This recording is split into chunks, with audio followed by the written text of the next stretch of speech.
cette question sur deux aspects. Le premier, est-ce que la grossesse en soi peut entraîner des complications lorsqu'on a eu des implants mammaires que l'on n'aurait pas sans grossesse? Et la deuxième, c'est en cas de complications liées à l'implant, que se passe-t-il si on est enceinte?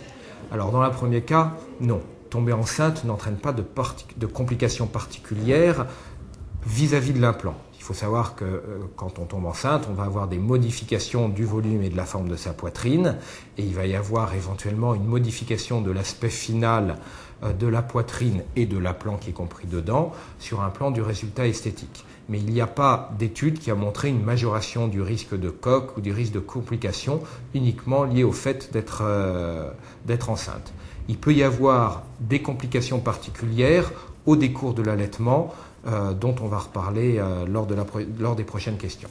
Mais donc, non, une grossesse n'entraîne pas un risque de complications inhabituelles au niveau d'un implant mammaire. Maintenant, si on a une complication liée à un implant mammaire et que l'on est enceinte, est-ce que cela peut poser des problèmes?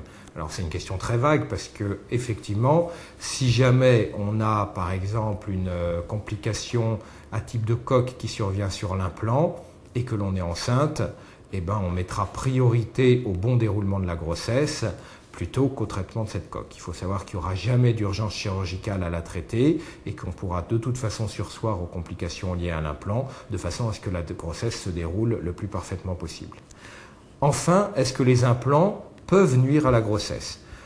La silicone est un produit inerte qui est utilisé dans l'organisme aussi bien au niveau des implants mammaires, mais que des prothèses, que de certaines prothèses en orthopédie et d'autres biomatériaux au niveau du corps humain. Elle a démontré son inertie par rapport aux interactions avec le corps humain depuis déjà des dizaines d'années. Il faut savoir que la silicone que l'on pose aujourd'hui est une silicone, au niveau de l'implant, est une silicone dite cohésive. Donc c'est une silicone qui ne coule pas, ce n'est pas une silicone qui est fluide, comme les implants mammaires qui existaient il y a déjà plus de 10-15 ans. Et donc cette silicone cohésive, qui est la seule autorisée en France, est une silicone qui ne peut pas diffuser dans les tissus.